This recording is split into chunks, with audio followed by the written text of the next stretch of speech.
Prince Harry has ruled out becoming involved in the fight to retain a residential centre for service personnel suffering from post-traumatic stress disorder despite a direct appeal by campaigners.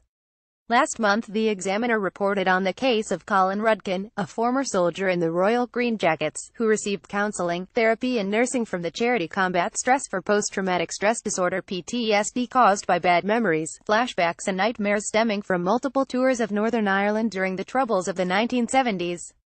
Colin, 68, from Shepley, is one of hundreds of former service personnel involved in a campaign to stop cutbacks to the charity's residential centre Audley Court in Newport, Shropshire. Former soldier Colin Rudkin of Shepley, who suffers from post-traumatic stress disorder (PTSD), upset over the forthcoming closure of residential care at Audley Court in Shropshire.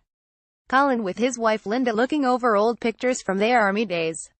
He, along with fellow former squaddies, says it is more vital than ever before to understand the cause and effect of PTSD. Veterans are seeking to overturn plans to downgrade Audley Court's residential unit in favour of outpatient care. Around 30 staff, including carers, nurses, clinicians and therapists, are among those at risk of redundancy.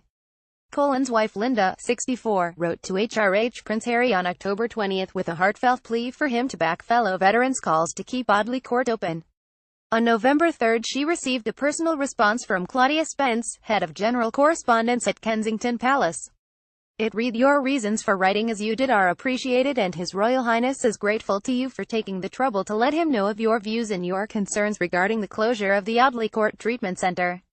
However, while Prince Harry does understand the strength of your feelings about this issue, I regret that he is unable to become personally involved in the way that you ask." A letter received by Linda Rudkin, wife of Huddersfield PTSD sufferer Colin Rudkin, from the office of HRH Prince Harry. Campaigners are now mulling over their next move. They are considering taking their fight direct to Prince Charles, who as patron of Combat Stress took over from him the Queen Mother. Linda expressed her frustration at Prince Harry's response. "I am disappointed in the whole lot," she said. "Whichever way we turn, we seem to be hitting a brick wall, but we are not giving up."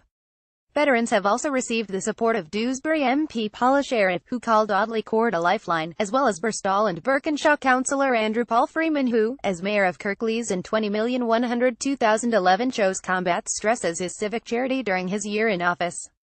MP Paula Sherritt backs veterans' campaign to stop cuts at PTSD Centre. CLR Paul Freeman visited Audley Court and spoke to some of the residents at the time. He recalled how residential stays were only brief but that they enabled experts to give intensive treatment to veterans, which they appreciated and which formed the foundations for continuing community care. He directed criticism of the closure plans not at the royal family but at the current government and those that preceded it.